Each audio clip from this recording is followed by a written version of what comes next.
Hey everyone, so at the end of my last video, I said that the next video was going to be on the envelopes, but I decided to take a little detour. I got a couple of questions in the comments and I wanted to address those. The positive comments have been absolutely amazing. I can't even tell you how much I appreciate those, but I also really like it when people are saying that they didn't understand something, because that tells me the kinds of videos that I need to be making. It also gives me some critical feedback about the videos that I've been putting out. And so that's what I want to do today. I want to address a question that came up that I sort of touched on in the last video, but I think I might have just gone a little bit too fast in explaining. So the specific question was about when you assign two rhythms to the same sequencer, why is it that some steps are held longer than others? I'm so happy that this person reached out and asked this question, because if one person has this question, I know that there's probably dozens of other people out there who have the same question, and I know that this can be really confusing if you're just starting out. When I first took the Subharmonicon out of the box, I was used to sequencers just playing at a steady rate, and it felt like it was completely arrhythmical and frankly just unusable. But the more and more I analyzed it, the more and more it made sense, and I was able to use it in a practical way. So that's what we're gonna do today. We're gonna take a look at different rhythms and how they play out with the sequencers, so you can try to understand why and how these polyrhythms work together, and then eventually you can apply that to your own music. So let me begin by explaining what I have set up here. This blue chord is coming from the DFAM, which I have set to give a steady kick on every single step. On the first step, you're going to hear the kick, but you're also going to hear like a snare sound. I have the pitch going into the noise level, and that's just to mark the first beat. So before we even hear anything from the Subharmonicon, let's listen to a few passes.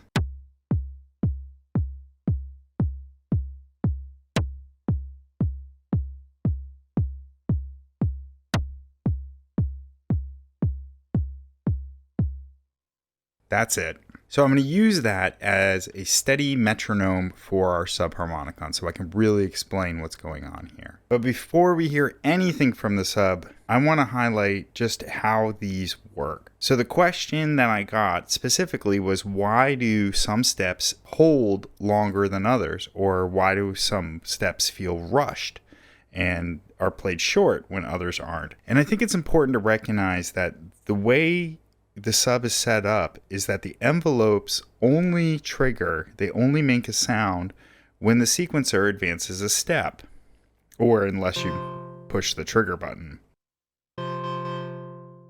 So when you're playing the sequencer, every time it advances, you're going to hear something. The other thing I have set up here is, just for this demonstration purposes, all the steps are the same.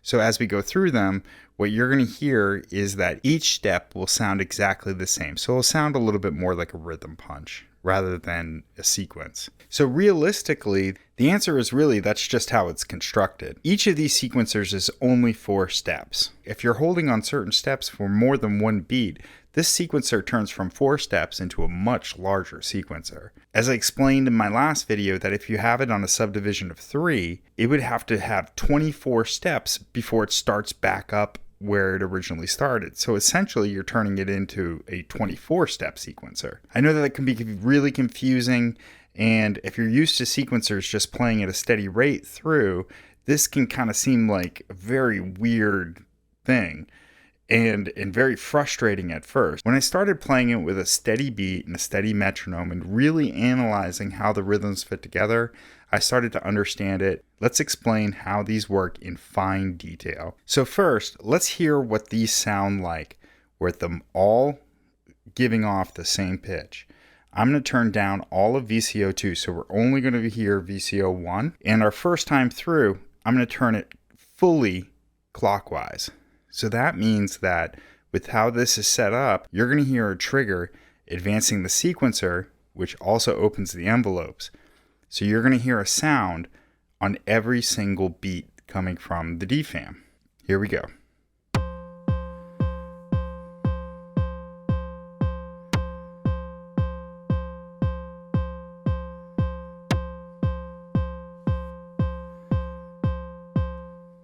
that was a few times through. That's what it sounds like with a subdivision of 1.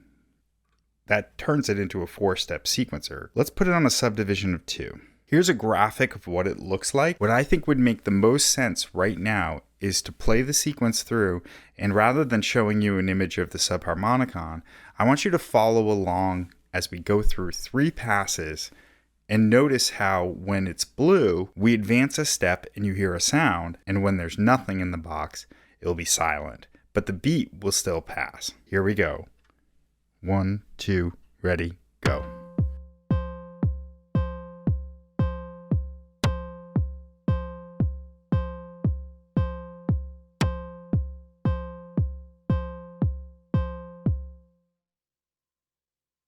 That was 3 times through. So notice how each step of the sequencer was essentially held for 2 beats.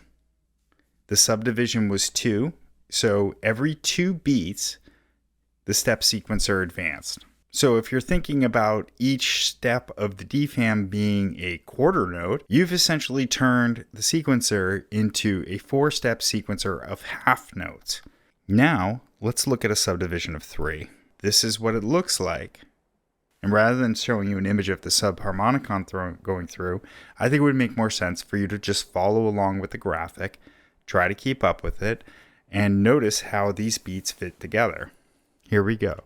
1, 2, ready, go.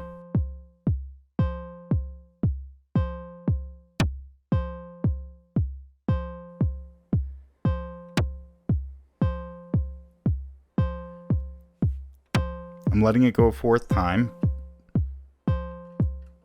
because you'll see in the 4th time, it lined back up with the top. Back to my least common multiple example from the last video, that's because the least common multiple of 3 and 8 is 24. So it took 3 passes and then it lined back up. So now let's turn on 2 different rhythms.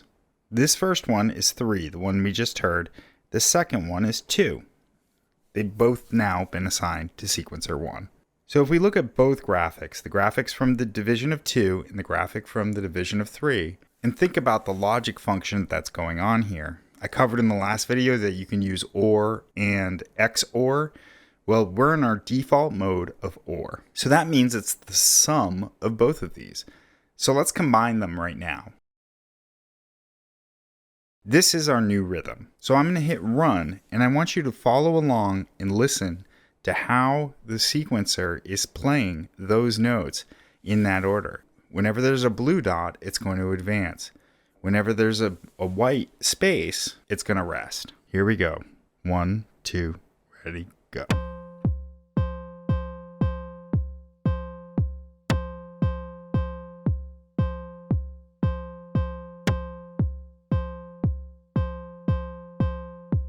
And back to the top.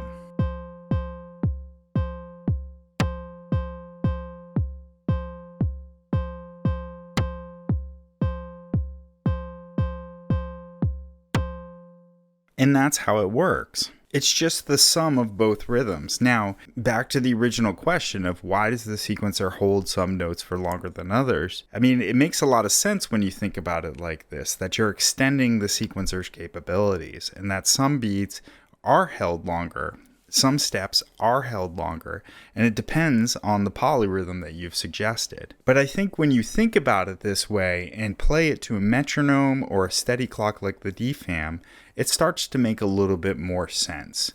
And when you think of your sequence as being something that extends over 24 steps or 3 passes through, and you start doing math to make sure that your sequence coming from the subharmonicon lines up with your song or the sequence from whatever else you're playing, then you learn how to harness this rather than just be frustrated with it. Keep in mind too, if we were to unplug the DFAM and just listen to this, it would sound kind of chaotic without a steady beat.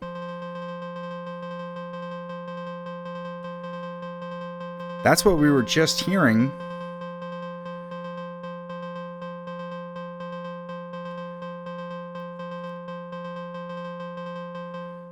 But it sounds a little bit arrhythmic when you don't have a steady beat going to it.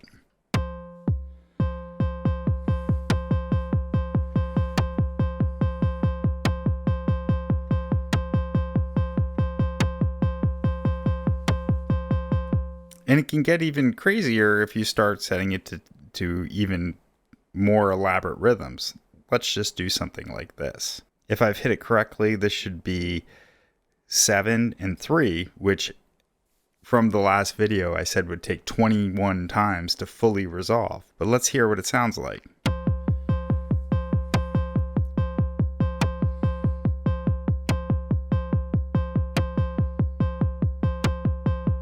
With a steady beat, it has a very cool kind of polyrhythmic feeling to it. But if we were to take out the defam and just listen to it,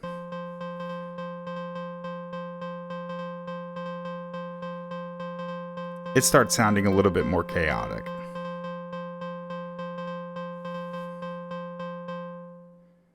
And if we were to even change our steps to make it a little bit more interesting, perhaps even bring in the other oscillator,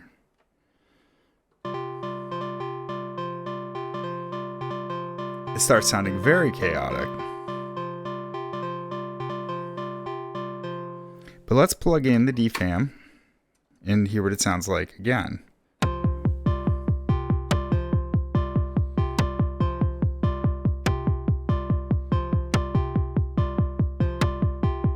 That actually sounds really cool. Now let's try taking out some of the steps of the defam. Perhaps let's just make it a little bit more interesting of a rhythm. Let's hear what this sounds like.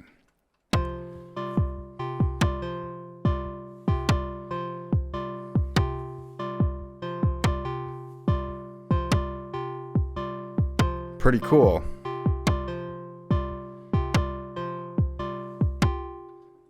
Let's take it one step further and make a new sequence with the mother.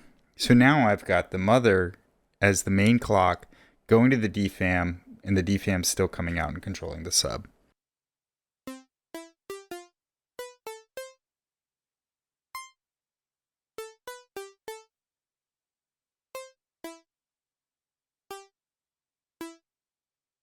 We're going to leave our beat and everything the same way.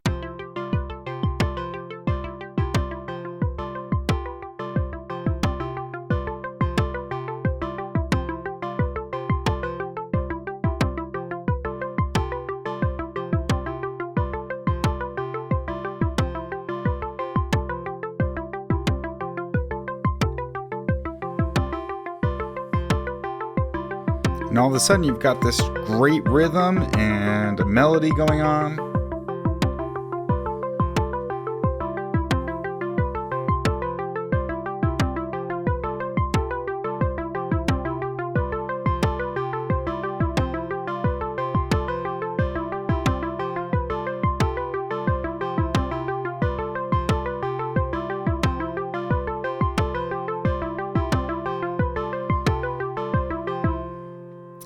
And just for the fun of it, let's throw down some effects on top of it. So with the magic of editing, I've got some delays and some reverbs. Let's hear what it sounds like.